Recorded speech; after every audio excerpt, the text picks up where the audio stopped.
और चीज बताऊं कि मोदी जब गया था सऊदी अरेबिया, उन्होंने एमओयू साइन किया था मैन पावर का। इन्होंने पहले कभी भी नहीं साइन किया हुआ था। उन्होंने कतर से भी साइन किया, कुवैत से भी साइन किया, उन्होंने यूएई से भी साइन किया। और हमारा कोई इस ट्रिप पे कोई मुझे नहीं लगता कोई डिस्कशन हुई है।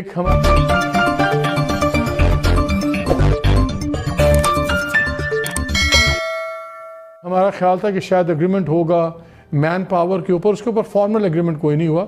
और फरवरी में जब गए थे 2019 में क्राउन प्रिंस सऊदी अरेबिया के इंडिया में, तो उन्होंने वहाँ पे 100 अरब डॉलर्स की इन्वेस्टमेंट अनाउंस की थी।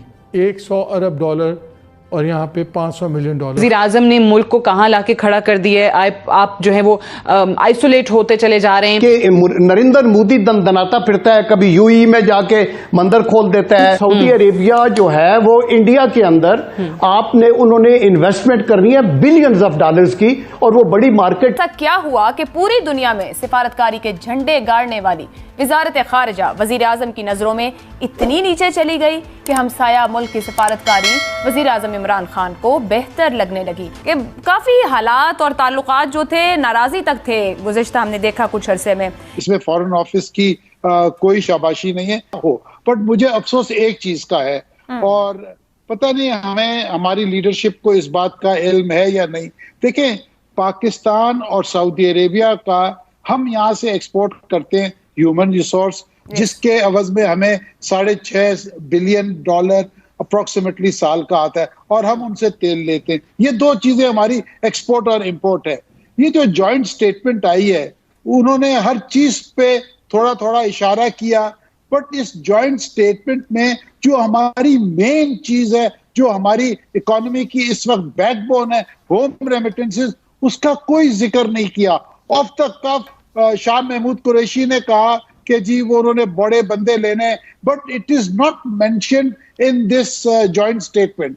Neither an MOU has been signed on man power export. मैं आपको एक और चीज बताऊं कि मोदी जब गया था सऊदी अरेबिया, उन्होंने एमओयू साइन किया था मैन पावर का। इन्होंने पहले कभी भी नहीं साइन किया हुआ था। उन्होंने कतर से भी साइन किया, कुवैत से भी साइन किया, उन्होंने यूएई से भी साइन किया। और हमारा कोई इस ट्रिप पे कोई मुझे नहीं लगता कोई डिस्कशन हुई है। लेकिन यमन के मामले थे या कुछ और था, या ईरान के साथ जो मामला था उसके अंदर जो एक तरह से तेजी आई ईरान के खिलाफ, क्या उसमें वो कोई हम पाकिस्तान से कोई मदद चाहते थे, या हमारी जो हम उस वक्त नहीं दे पाते थे? क्या हुआ?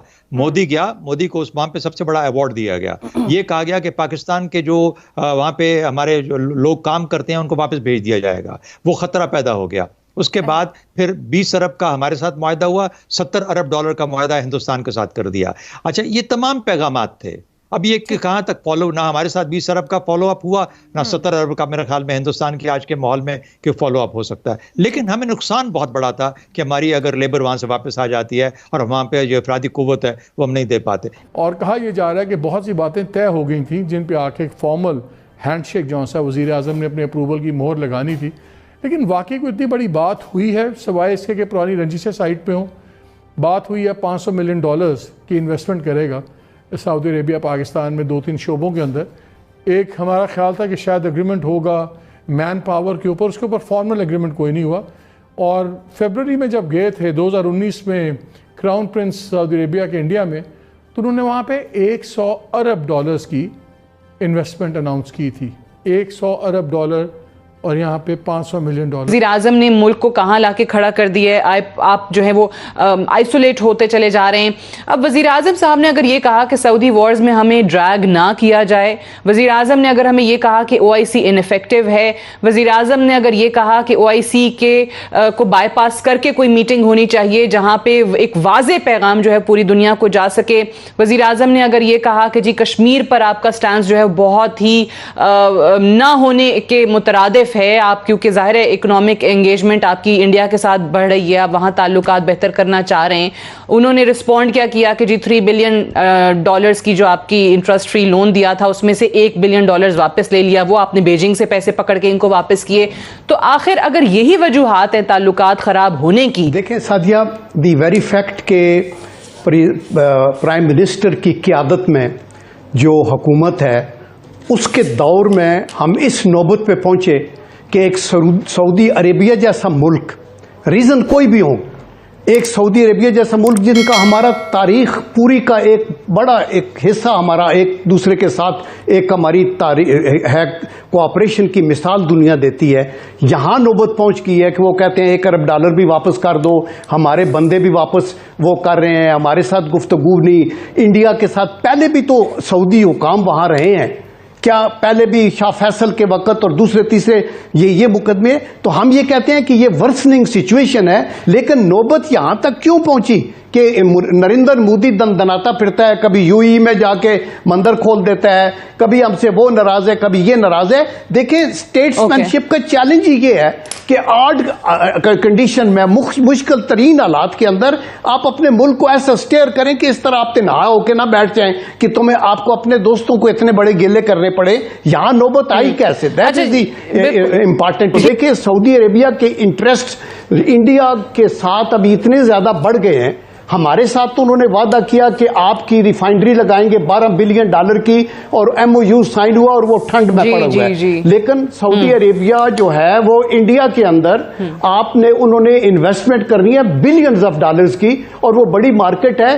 तो वी होप कि प्राइम मिनिस्टर की ये आवाज सुनी जाएगी। मैं नहीं समझता कि ये जो भी MOU भी एक साइन हुआ है $500 मिलियन का, कि ये कहीं प्रैक्टिकली भी आएगा। MOU होता है, ये एक अंडरस्टैंडिंग है जिसको कभी भी मैंने बहुत से MOU, मैं मिलिट्री सेक्रेटरी होता था बेनजीर भुट्टो साहब के टाइम में, तो पता नहीं 22 MOU एक दफा साइन हुए और एक भी इंप्लीमेंट नहीं हो रहा था।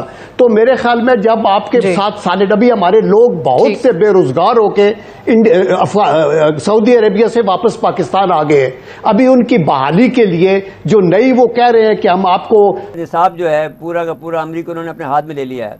और वो 9/11 के जो वाक़यात हैं उसमें जो क्योंकि पूरे सऊदी थे या कतरी थे, तो उसकी वजह से उन्होंने ये कर लिया। यूएई के लोग थे तो उनमें इसने ये कहा कि वो जो उनके खिलाफ फैसला आया, इसके बाद में इन्होंने ब्लैकमेलिंग की है। और जो उसके जो दामाद को मैंने सुना, जो ट्रम्प का जो दामाद था, उसने कहा कि हमने इनका जो निसाब है उसे कबली अजाब और रहमान पढ़ा रहे हैं। तो अब मैं ये समझता हूँ कि अगर हमें उस एंगल से जो देखते थे कि हमारा ब्रदर मुल्क है, जो उनके बुज़ुर्ग थे वो तो हमारे सारे मुसलमान थे और हमारी बड़ी मदद करते थे, ये तो इस वक्त जो है मुसीबत में पड़ा हुआ है क्योंकि चारों से घिर गया है। अब आप जानते हैं सऊदी अरब की सरजमीन कितनी वसी है, अगर तमाम दुनिया की फ़ौज भी वहाँ आगे लग जाए तो भी सऊदी अरब का दिफा नहीं कर सकते क्योंकि इतना वनरेबल है कि कहीं पर आपके के ऊपर बम फट जाए, कहीं पर जो है वो पाइपलाइन पर 4 पाइपलाइनें वहाँ से गुजर रही हैं, किसी एक पे फट जाए तो वो नहीं कर सकते। तो अब उसके पास तुर्की से सुलह कर रहे हैं, ईरान से सुलह कर रहे हैं, और पाकिस्तान से फिर उनकी मजबूरी ये है कि उनको करे। तो आप यूँ कह सकते हैं कि मजबूरी के तहत ऐसा कर रहा है। मैं ये बात